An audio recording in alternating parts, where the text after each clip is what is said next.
സ്ഥാപിച്ച ആരംഭമിട്ട ക്രൈസ്തവ സമൂഹത്തിന് മലങ്കര നസ്രാണികളെന്നാണ് പേര് പറയുന്നത്. അതിനെ പാശ്ചാത്യമായ ഒരു മാനദണ്ഡത്തിൽ കണക്കാക്കാൻ ശ്രമിച്ചപ്പോഴാണ് അതിന് മലങ്കര സഭ എന്ന ഒരു പേരുണ്ടായത്. അതിന് ഭരണഘടനാപരമായ ഒരു വ്യാഖ്യാനം നൽകേണ്ടി വന്നപ്പോഴാണ് അത് മലങ്കര ഓർത്തഡോക്സ് സുറിയാനി സഭയായത്. മാർത്തോമാ ശ്ലീഹ സ്ഥാപിച്ച മലങ്കര സഭയുടെ ഇന്നത്തെ പേര് മലങ്കര ഓർത്തഡോക്സ് സുറിയാനി സഭയാണ്. ഒന്നുകൂടി വ്യക്തമാക്കിയാൽ, ഇന്ത്യ എന്ന രാജ്യം സഹസ്രാബ്ദങ്ങളായിട്ട് ഇവിടെ ആ ഒരു സംസ്കാരം ഇവിടെ നിലവിലുണ്ടായിരുന്നു. ഇന്ത്യക്ക് ഒരു ഭരണഘടന എഴുതിയപ്പോഴാണ് ആ ഇന്ത്യ എന്താണ് എന്ന് വ്യാഖ്യാനിച്ച് ഭരണഘടനയിൽ പറയേണ്ടി വന്നത്. ഒരു സ്വതന്ത്ര പരമാധികാര ജനാധിപത്യ മതേതര സോഷ്യലിസ്റ്റ് റിപ്പബ്ലിക്കാണെന്ന് അന്ന് ഭരണഘടനയിൽ എഴുതി. പഴയ ഇന്ത്യ ഇതാണ് എന്ന് വ്യാഖ്യാനിച്ചു എന്ന് പറഞ്ഞതുപോലെയാണ് ഭരണഘടനയിൽ ഈ മലങ്കര സഭയെ വ്യാഖ്യാനിച്ചത്.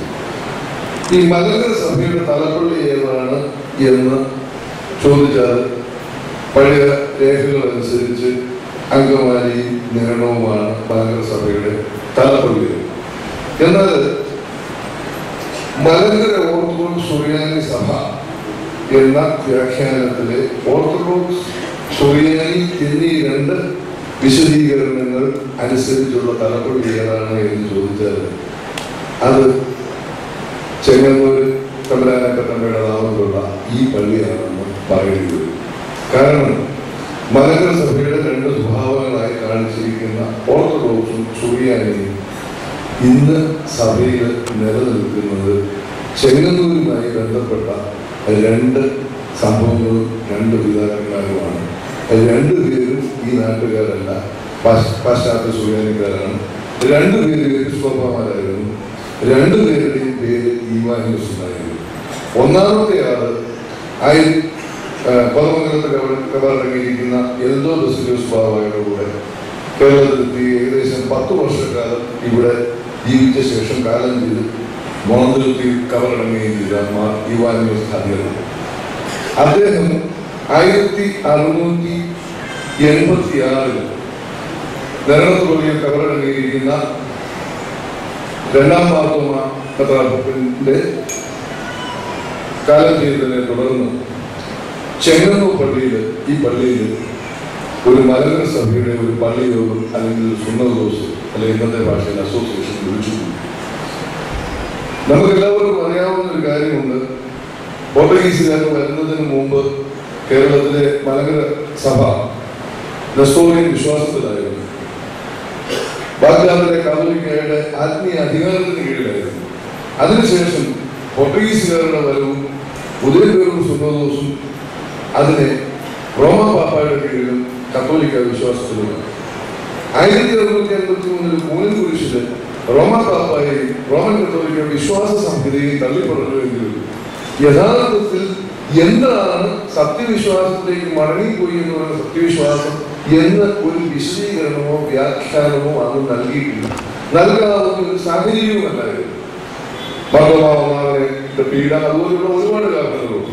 എന്നാൽ ഈ ഈവാനിയോസ് ഖാദിയുള്ള ഇത് ഇങ്ങനെയുള്ള ഒരു അടിസ്ഥാനമില്ലാതെ എന്താണ് ഞങ്ങളുടെ വിശ്വാസം തത്വശാസ്ത്രം എന്നൊരു അടിസ്ഥാനമില്ലാതെ പോകുന്നത് അപകടകരമാണ്, നിലനിൽപ്പില്ലാത്ത ഒരു പ്രസ്ഥാനം ആയി മാറും എന്നൊരു സാഹചര്യം മനസ്സിലാക്കി, അതിന്റെ ഗൗരവാവസ്ഥ മനസ്സിലാക്കിക്കൊണ്ട് അദ്ദേഹം ഇവിടെ ഒരു മലങ്കര സഭയുടെ പൊതു സുന്നതദോസ് വിളിച്ചുകൂടി. മലങ്കര സഭ ഔദ്യോഗികമായിട്ട് അലക്സാന്ദ്രിയൻ വേദശാസ്ത്രവും ഓർത്തഡോക്സ് വിശ്വാസവും അംഗീകരിക്കുന്നത് ഈ ചെങ്ങന്നൂർ പള്ളിയിൽ വെച്ചാണ്. ലോകത്തിലുള്ള പുരാതനമായ ഓർത്തഡോക്സ് സഭകളെല്ലാം എന്താണ് നമ്മുടെ അടിസ്ഥാന വിശ്വാസം എന്ന് ചോദിച്ചാൽ 3 പൊതു സുന്നതദോസുകളിൽ അധിഷ്ഠിതമായ വിശ്വാസം, അതാണ് സത്യവിശ്വാസം എന്നാണ് പറയുന്നത്. ഈ 3 പൊതു സുന്നതദോസിൽ അധിഷ്ഠിതമായ സത്യവിശ്വാസം, അതായത് അലക്സാന്ദ്രിയൻ വേദശാസ്ത്രവും ഓർത്തഡോക്സ് വിശ്വാസവും മലങ്കര സഭ ഔദ്യോഗികമായിട്ട് അംഗീകരിക്കുന്നത് ഈ ചെങ്ങന്നൂർ പള്ളിയിൽ വെച്ച് 1686 അതുകൊണ്ടാണ് ഞാൻ പറഞ്ഞത് മലങ്കര സഭയുടെ ലക്ഷണങ്ങളിലൊന്നായ ഓർത്തഡോക്സ് എന്ന വാക്ക് ഈ ഉത്ഭവിച്ചത്, അല്ലെങ്കിൽ ഇന്ന് നാം അതാണ് എന്ന് പറയാനുള്ള കാരണം ഈ ചെങ്ങന്നൂർ പള്ളിയിലാണ്. രണ്ടാമതായി സുറിയാനി. ഈ കാര്യത്തില് സുറിയാനി നെസോറിയൻ ഭരണകാലത്തും മലങ്കര സഭ സുറിയാനിയാണ് ഉപയോഗിച്ചിരുന്നത് ഭാഷ. പോർച്ചുഗീസുകാർ വിചാരിച്ചപ്പോൾ സുറിയാനിയെ മാറ്റാൻ സാധിച്ചില്ല. അതുകൊണ്ട് എങ്ങനെ സുറിയാനിയിലാകും ചെങ്ങന്നൂരാകും എന്നൊരു ചോദ്യം വരാം. ഞാൻ സുറിയാനി എന്ന് ഉദ്ദേശിച്ചത് സുറിയാനി ഭാഷയെ മാത്രമല്ല, നമ്മൾ ഉപയോഗിക്കുന്ന മനോഹരമായ സുറിയാനി ആരാധനാക്രമങ്ങൾ, പാശ്ചാത്യ സുറിയാനി സഭയുടെ അല്ലെങ്കിൽ ഔദ്യോഗിക സഭയുടെ ആരാധനാക്രമങ്ങൾ മലങ്കര സഭയിൽ ഇന്ന് നമ്മൾ ലോകത്തിലെ ഏറ്റവും മനോഹരമായ ആരാധനാക്രമങ്ങളാണ് പറയുന്നത്. അത് നമ്മൾ ഇവിടെ അംഗീകരിച്ചതും അല്ലെങ്കിൽ നടപ്പാക്കിയതും ഈ പള്ളിയിൽ കവറടങ്ങിയിരിക്കുന്ന ഇന്ന് നമ്മൾ ആരുടെ ഓർമ്മ കൊണ്ടാടുന്നു ആ ഈവാനിയോസ് യൂഹാനോസിന്റെ ശ്രമഫലമായിട്ട് 43 വർഷം അദ്ദേഹം കേരളത്തിൽ ഉണ്ടായിരുന്നു. 1751 ബസേലിയോസ് ചക്രവർത്തി മഫ്രിയാനയുടെ കൂടെയാണ് അദ്ദേഹം വന്നത്. അദ്ദേഹത്തെ ചക്രവർത്തി മഫ്രിയാനായി ഇവിടേക്ക് അയച്ചതിന് പുറകിൽ അന്ത്യോക്യ പാത്രിക്കീസിന് ചില ദുരുദ്ദേശങ്ങളുണ്ടായിരുന്നു, വ്യക്തമായ ദുരുദ്ദേശങ്ങളുണ്ടായിരുന്നു. പക്ഷേ ആ ദുരുദ്ദേശങ്ങളൊന്നും നടപ്പിലാക്കാൻ ഈ വന്ന ചക്രവർത്തി മഫ്രിയാനായിരിക്കോ അദ്ദേഹത്തോടൊപ്പം വന്ന ഗ്രിഗോറിയോസ് യൂഹാനോൻ എന്ന് പറയുന്ന മെത്രാപ്പൊലീത്തായിരിക്കോ സാധിച്ചില്ല. അവരുടെ കൂടെ ഏറ്റവും ജൂനിയറായി ഉണ്ടായിരുന്ന ഈവാനിയോസ് യൂഹാനോൻ എപ്പിസ്കോപ്പാണ്. അദ്ദേഹം ഈ ചക്രവർത്തി മഫ്രിയാന കാലം ചെയ്യുന്നത് വരെ ആ കൂട്ടത്തിലെ ഒരു നിശബ്ദനായ അംഗമായി മാത്രമാണ് നമ്മൾ ചരിത്രത്തിൽ കാണുന്നത്. എന്നാൽ അതിനുശേഷമുള്ള വർഷങ്ങൾ, ഏകദേശം നീണ്ട 30ഓളം വർഷങ്ങൾ അദ്ദേഹത്തിന്റെ പ്രവർത്തനം 100% മലങ്കര സഭയിലേക്ക്. അദ്ദേഹത്തിനെ അയച്ചത് പാത്രിക്കീസ് എന്തിന് അയച്ചു എന്നുള്ളത് അവിടെ അപ്രസക്തമാണ്. അദ്ദേഹത്തിൻ്റെതായ ഒരു എന്നെ അയച്ചു നിന്നതിനാണ് എന്നെ അയക്കപ്പെട്ടത്. പാത്രിക്കീസ് അല്ല, മുകളിൽ നിന്ന് ആകാശങ്ങളിലുള്ള ബാബ എന്നെ അയച്ചത് ഒരു നിയോഗമുണ്ട്. അതെന്താണ് എന്ന് പിൽക്കാല ചരിത്രത്തിൽ നമുക്ക് മനസ്സിലാകുന്നത് അദ്ദേഹം വളരെ തീവ്രമായി പരിശ്രമിച്ച് ശ്രമിച്ചാണ് മലങ്കര സഭയുടെ ആരാധനാക്രമങ്ങൾ ഇന്ന് നമ്മൾ കാണുന്ന രീതിയിൽ ഈ സുറിയാനി പാരമ്പര്യത്തിലുള്ള ആരാധനാക്രമങ്ങൾ മലങ്കര സഭ ഏകീകരിച്ചു. അതിനു മുമ്പ് നമുക്കിവിടെ ഉപയോഗിച്ചിരുന്ന 18-ാം നൂറ്റാണ്ടിൽ ഉപയോഗിച്ചിരുന്ന ആരാധനാക്രമങ്ങൾ, നെസോറിയൻ സഭയുടെ ആരാധനാക്രമങ്ങൾ, അതിൽ പോർച്ചുഗീസുകാർ വരുത്തിയ റോമൻ കത്തോലിക്ക തിരുത്തലുകൾ, ഇത് രണ്ടും തിരുത്തി വീണ്ടും നമ്മൾ അംഗീകരിച്ച ചെങ്ങന്നൂർ സുന്നോസ് അംഗീകരിച്ച വിശ്വാസ സംഹിതയ്ക്ക് അനുസൃതമായി തിരുത്തി അങ്ങനെ ഒരു വല്ലാത്ത രീതിയിലുള്ള, അത് ഓരോ സ്ഥലത്ത് ഓരോ തരത്തിൽ അങ്ങനെ ഒരു വല്ലാത്ത രീതിയിലുള്ള ഒരു ആരാധനാക്രമങ്ങളാണ് അത് ഇവിടെ ഉപയോഗിച്ചിരുന്നത്. അത് ഇദ്ദേഹത്തിന്റെ ശ്രമഫലമായി 2 പ്രാവശ്യമായി, ഒന്ന് പുതിയ കാവിൽ വെച്ച് മലങ്കര പുതിയകാവ് പള്ളിയിൽ വെച്ച് കൂടിയ ഒരു മലങ്കര സുന്നതദോസ്, ഈ പറഞ്ഞതുപോലെ പള്ളിയോഗം പെൺകൾക്കും പുത്തൻക്രമം കാപ്പിയിട്ട് കുർബാന കൊല്ലുവാനും പെൺകൾക്കും മാവോസായി പഴയ ക്രമത്തിൽ നടത്താനും തീരുമാനിച്ചു. ഭാഗികമായി നടപ്പാക്കി. രണ്ടാമത് ഇതിനെക്കുറിച്ച് പൂർണ്ണമായി ഔദ്യോഗികമായി അംഗീകരിച്ചിരിക്കുന്നത് ഇദ്ദേഹം കാലം ചെയ്തതിനു ശേഷം 1809 കണ്ടനാട് പള്ളിയോലയിലൂടെയാണ് എല്ലാ ക്രമങ്ങളും പാശ്ചാത്യ സുറിയാനി ക്രമങ്ങൾ മാത്രം ഉപയോഗിക്കുക എന്നുള്ളത്. അതിന് രണ്ടാമതൊരു കാര്യം, ഈ വിദേശത്തു നിന്ന് വന്ന ഈ ചക്രവർത്തി മഫ്രിയാനായി അടക്കമുള്ള എല്ലാവരും ഈ 2 ഈവാനിയോസുമാർ ഒഴികെ നമ്മൾ ചരിത്രം പരിശോധിച്ചാൽ എല്ലാവരും ഭരിക്കുന്ന മെത്രാന്മാർക്ക് തലവേദന ഉണ്ടാക്കി അതിന് സമാന്തര ഭരണകൂടം സൃഷ്ടിക്കുകയുമാണ് ചെയ്തിട്ടുള്ളത്.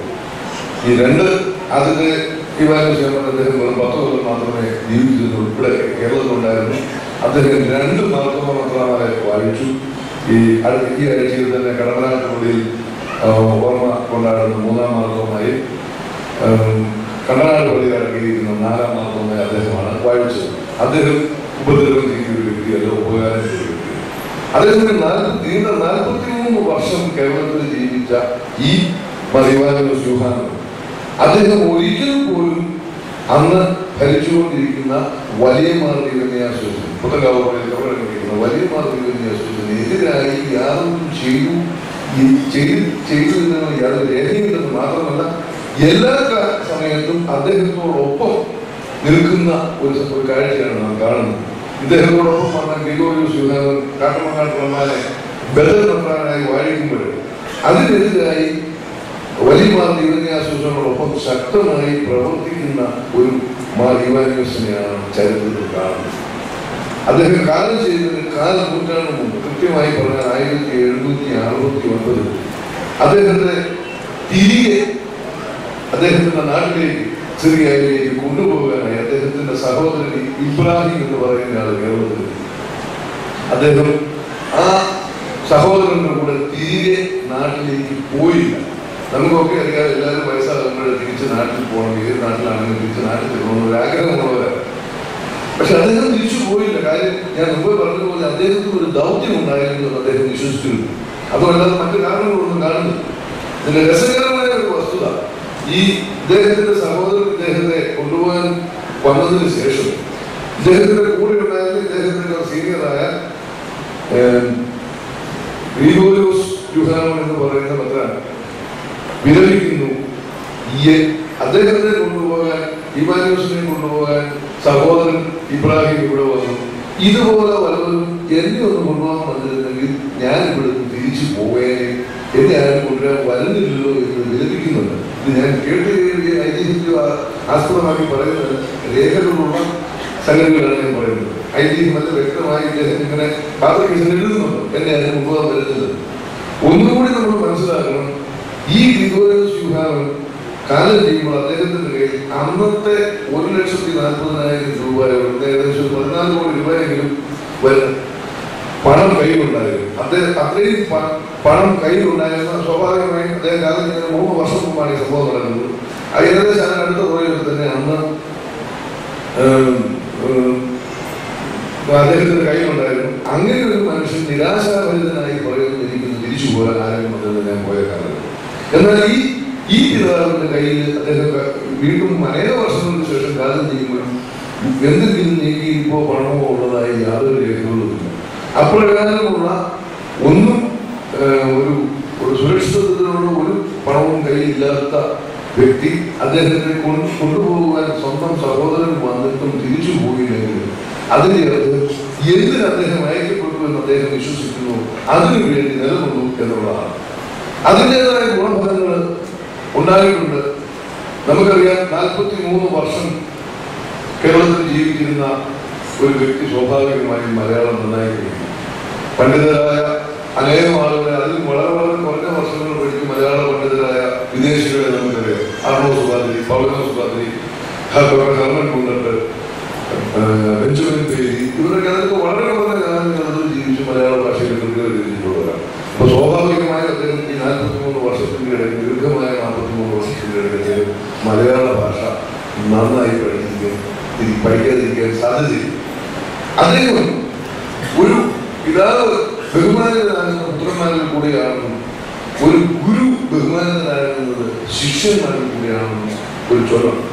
അതനുസരിച്ചാണെങ്കിൽ അദ്ദേഹം ഏറ്റവും ബഹുമാനിതനായ ഒരു വ്യക്തിയാണ്. കാരണം അദ്ദേഹത്തിന്റെ ശിഷ്യന്മാരെന്ന് പറയുന്നത് വലിയ പാശ്ചാത്യ സുറിയാനി ക്രമങ്ങൾ, മേലധികാരിയാണെങ്കിൽ പാശ്ചാത്യ സുറിയാനി ക്രമങ്ങൾ പഠിച്ചത് ഈ ഇവാനിയോസ് യൂഹാനോൻ. മലയാള ഭാഷയിൽ അച്ചടിക്കപ്പെട്ട ആദ്യ വേദപുസ്തകം പരിഭാഷപ്പെടുത്തിയത് അദ്ദേഹത്തിന്റെ ശിഷ്യനും കാലം ചെയ്യുന്നവരെ സന്തത സഹചാരിയുമായിരുന്ന കായംകുളം പീലിപ്പോസാണ്. വലിയ മാർ ദിവന്യാസൂസ് തന്നെ ഒരു ദക്ഷ മലയാളത്തിലേക്ക് പരിഭാഷപ്പെടുത്തുന്നതായി പറയുന്നു. ഇതിനേക്കാൾ ഒക്കെ രസകരമായ ഒരു വസ്തുത, ഡോക്ടർ ക്ലോഡിയസ് ബുക്കാനൻ 1706 ചെങ്ങന്നൂർ പള്ളി സന്ദർശിക്കുന്നത്. ചെങ്ങന്നൂർ പള്ളിയിലെ ഒരു പുരോഹിതൻ അദ്ദേഹത്തോട് പറഞ്ഞു, മലയാളത്തിലെ വേദപുസ്തകത്തിലും പരിഭാഷകളെ കുറിച്ച് തിരക്കിയിട്ടുണ്ട്. ഒരു പുരോഹിതൻ അദ്ദേഹത്തോട് പറഞ്ഞു, ഞാൻ ഒരു വേദപുസ്തകത്തിന്റെ മത്തായിയുടെ സുവിശേഷം പരിഭാഷപ്പെടുത്തിയിട്ടുണ്ട്. അത് എന്നെ പിള്ളേർക്ക് വേണ്ടി പരിഭാഷപ്പെട്ടു, പക്ഷെ മറ്റു പലരും കൊണ്ടുപോകുന്നു. ഇതിൽ നിന്നൊക്കെ മനസ്സിലാക്കി സ്വാഭാവികമായ 1776 ജീവിച്ചിരുന്ന ഒരു വൈദികൻ എന്ന് പറഞ്ഞാൽ അദ്ദേഹം 1794 കാലം ചെയ്ത ഈ ബാബായെ നേരിട്ട് കണ്ടിട്ടുള്ളതും പഠിച്ചിട്ടുള്ളതുമായ ഒരു വ്യക്തിയായിരുന്നു. നമ്മൾ ഇതിൽ നിന്നെല്ലാം മനസ്സിലാക്കേണ്ട ഒരു വസ്തുത, വളരെ പ്രധാനമായ ഒരു വസ്തുത, മനസ്സിലൂടെ അദ്ദേഹത്തിന്റെ ശിഷ്യന്മാരായി വരുന്ന കാണുന്ന കായികമുള്ള ഇവരൊക്കെയാണ് വേദത്തിന്റെയും ആരാധനാക്രമങ്ങളുടെയും മലയാള പരിഭാഷ എന്ന വിപ്ലവത്തിന് തുടക്കപ്പെട്ടത്. അത് മാത്രമല്ല, ഞാൻ മുമ്പ് പറഞ്ഞതുപോലെ ഇദ്ദേഹത്തിന്റെ ശിഷ്യനായ കായംകുളം ഫിലിപ്പോസ്മാരുടെ സ്വാധീനത്തിലാണ് 1209 കണ്ണനാട് പള്ളിയോല ഔദ്യോഗികമായിട്ട് ആരാധനാക്രമങ്ങൾ പൂർണ്ണമായി ഏകീകരിക്കും. അപ്പോൾ യഥാർത്ഥത്തിൽ ഇത്തിരി മുമ്പേ നമ്മുടെ തിരുമേനി പ്രസംഗിച്ചപ്പോൾ പറഞ്ഞു, തിരുമേനിക്ക് ശബ്ദത്തിന് പ്രശ്നമുണ്ടായിരുന്നു. ഇവിടെ ഈവാനുസ്വാഭാവയുടെ പ്രാർത്ഥന മൂലമാണ് ഇന്ന് ഭംഗിയായി കുർബാന ചൊല്ലാൻ സാധിച്ചിട്ട് പറഞ്ഞു. ഞാനതിൽ ഒരു അത്ഭുതവും കാണുന്നു. കാര്യം അദ്ദേഹം അപ്പുറം തിരുമേനി ഇവിടെ ഉപയോഗിക്കുന്ന ആരാധനാക്രമങ്ങൾ, അത് ആ ആരാധനാക്രമങ്ങൾ ഈ സഭയിൽ ഒരു മെത്രാപ്പൊലീത്ത എല്ലാ മെത്രാപ്പൊലീത്തന്മാരും വൈദികരും ഉപയോഗിക്കുന്ന സാഹചര്യം ഉണ്ടാക്കിയത്, അത് ഇവിടെ പഠിപ്പിക്കുകയും പ്രചരിപ്പിക്കുകയും ചെയ്തത് ഈ ഈവാനുസ്വാഭാവയാണ്. അതുകൊണ്ട് ആ ക്രമം വെച്ച് ചൊല്ലുവാൻ ഒരു വേർപെട്ടക്കാരന് ഈ പള്ളിയിൽ ബുദ്ധിമുട്ടുണ്ടായില്ല എന്ന് പറയുന്നതിൽ അസ്വാഭാവികമായ ഒന്നും ഞാൻ കാണുന്നില്ല. അത് സ്വാഭാവികമായ ഒരു പരിചിത ഫലം എന്ന് മാത്രമേ ഉള്ളൂ. നമ്മുടെ കുർബാനക്രമത്തിന്റെ അവസാനത്തെ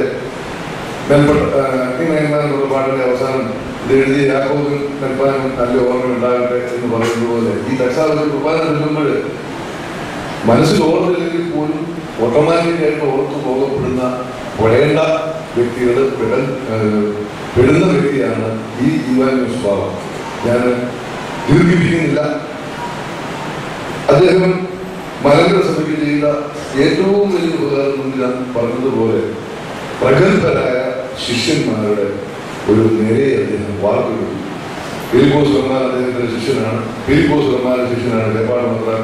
ഇത് ഇങ്ങനെ ഒരു ശിഷ്യ പരമ്പരയെ തന്നെ വാർത്തെടുക്കാൻ അദ്ദേഹത്തിന് സാധിച്ചു. മലങ്കര സഭയിലെ ആരാധനാക്രമങ്ങൾ ഏകീകരിക്കുന്നതിന് അദ്ദേഹത്തിന് സ്വാധീനം നിർണായകമായിരുന്നു. അതിനേക്കാൾ ഉപരി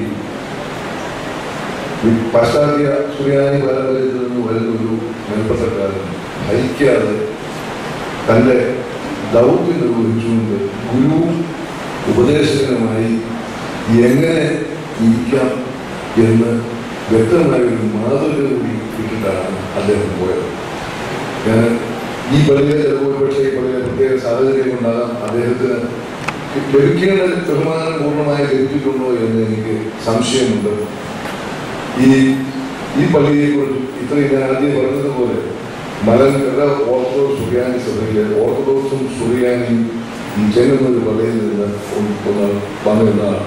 ഏതായാലും ഇതിനെക്കുറിച്ച് ഗൗരവമായ പഠനങ്ങളൊന്നും ഇതുവരെ നടന്നിട്ടില്ല എങ്കിലും ഇപ്പോഴ് നമ്മുടെ പ്രധാനകോശി അച്ഛൻ കുന്നമൃതച്ഛൻ ലഭ്യമായ ലേഖനങ്ങളെല്ലാം കൂടെ സമാഹരിച്ച് ഈ പള്ളിയെക്കുറിച്ചും ഈ ഈവാനുസ്വാഭാവയെക്കുറിച്ചും അതുപോലെയുള്ള സമാഹരിച്ച് ഒരു പുസ്തകമായി ഇറക്കിക്കൊണ്ട് ഇനിയുള്ള കാലത്തെങ്കിലും ഇദ്ദേഹം ആരായിരുന്നു, ഇദ്ദേഹം എന്തു ചെയ്തു, ഇദ്ദേഹത്തിന്റെ പ്രാധാന്യം എന്താണ് എന്നത് ജനത്തെ ബോധ്യപ്പെടുത്താനുള്ള ഒരു ബാധ്യത നിങ്ങൾക്കുണ്ട്, ഈ ഇടവകക്കാർക്കുണ്ട്. ഈ ചെങ്ങന്നൂർ തുമ്പവൻ ഭദ്രാസനങ്ങളിലെ ഏറ്റവും പുരാതനമായ പള്ളിയാണ് തിരുച്ചെങ്ങന്നൂർ മാതാപള്ളി എന്നാണ് രേഖകൾ തെളിയിക്കുന്നത്. അപ്പോൾ ഇതിന്റെ ഉത്തരവാദിത്വം നിങ്ങളുടേതാണ്. ഒരൊറ്റ സംഗതി പറഞ്ഞുകൊണ്ട് ഞാൻ അവസാനിപ്പിക്കുന്നത്, 1984 മഹാനായ വടക്കുംന ബാവ പൗരസ്ത്രീകാരിക്കുമ്പോൾ മലങ്കര സഭയിൽ പരിശുദ്ധന്മാരെ ആയിട്ടൊരാളെ അംഗീകരിക്കുന്നതിന് എടുക്കേണ്ട മാനദണ്ഡങ്ങളെ കുറിച്ച് പഠിക്കുവാനായി സുന്നത ദിവസം ഡോക്ടർ പൗലോസ് മാർ ഗ്രിഗോറിയോസ് മെത്രാപ്പൊലീത്തയെ ചുമതല. അദ്ദേഹം വളരെ ദീർഘമായ വിശദമായ പഠനം നടത്തിയിട്ട് നൽകിയ റിപ്പോർട്ട്, ആ റിപ്പോർട്ട് സുന്നത അംഗീകരിച്ചു. പൗരസ്ത്യ സഭകളിൽ ഒരു വ്യക്തിയെ പരിശുദ്ധനായിട്ട് അംഗീകരിക്കുന്നത് അദ്ദേഹം നടത്തിയ അത്ഭുത പ്രവർത്തനങ്ങളുടെ മാത്രം അടിസ്ഥാനത്തിലല്ല. റോമൻ കത്തോലിക്ക സഭയിൽ അങ്ങനെ നിർബന്ധമുള്ള അത്ഭുത പ്രവൃത്തി കാണിച്ചിരിക്കുന്നതാണ്. സഭയ്ക്ക് അവർ ചെയ്ത സംഭാവനകളാണ് ഒരാളെ പരിശുദ്ധനായി അംഗീകരിക്കാനുള്ള പ്രധാന മാനദണ്ഡം പൗരസ്ത്യ സഭകളെ സംബന്ധിച്ചിടത്തോളം. നമ്മൾ 5-ാം പേര് കൊടുക്കുന്നവരിൽ ഭൂരിഭാഗം പേരും അത്ഭുത പ്രവർത്തകരും അല്ലായിരുന്നു. അതിൽ സംഗീതജ്ഞന്മാരുണ്ടായിരുന്നു, വലിയ ഗ്രന്ഥകർത്താക്കളുണ്ടായിരുന്നു, പ്രാർത്ഥനാ മനുഷ്യരുണ്ടായിരുന്നു. അങ്ങനെയുള്ള ഒരുപാട് തരത്തിലുള്ള ആളുകളെയാണ് അവർ സഭയ്ക്ക് ചെയ്ത സംഭാവനയുടെ അടിസ്ഥാനത്തിലാണ് അവരെ പരിശുദ്ധരായിട്ട് പ്രഖ്യാപിക്കുന്നത്. സ്വന്തം അംഗീകരിച്ച റിപ്പോർട്ട് അനുസരിച്ചാണ് ഈ ചെങ്ങന്നൂര് കവറടങ്ങിയിരിക്കുന്ന 2 വ്യക്തികളെ ഉടൻ പരിശുദ്ധരാണ്. ഒന്ന് തീർച്ചയായും പുതകാവളി കവറടങ്ങിയിരിക്കുന്ന വലിയ മാതൃവിശ്വാസം, 2 മലങ്കര സഭയുടെ ആരാധനാക്രമങ്ങൾ ഏകീകരിച്ച ഈ പള്ളിയിൽ കവറടങ്ങിയിരിക്കുന്ന ഈ വലിയ സുഖാനം എപ്പിസ്കോപ്പാണ്. ഇങ്ങനെ ഒരു അവസരം തന്ന ഈ ഭാരവാഹികളോട് നന്ദി പറഞ്ഞതുകൊണ്ട് അദ്ദേഹത്തിന്റെ പ്രാർത്ഥന നമുക്ക് എല്ലാവർക്കും കോട്ടയായിരിക്കട്ടെ എന്ന് ഒരിക്കൽ കൂടി പ്രാർത്ഥിച്ചു.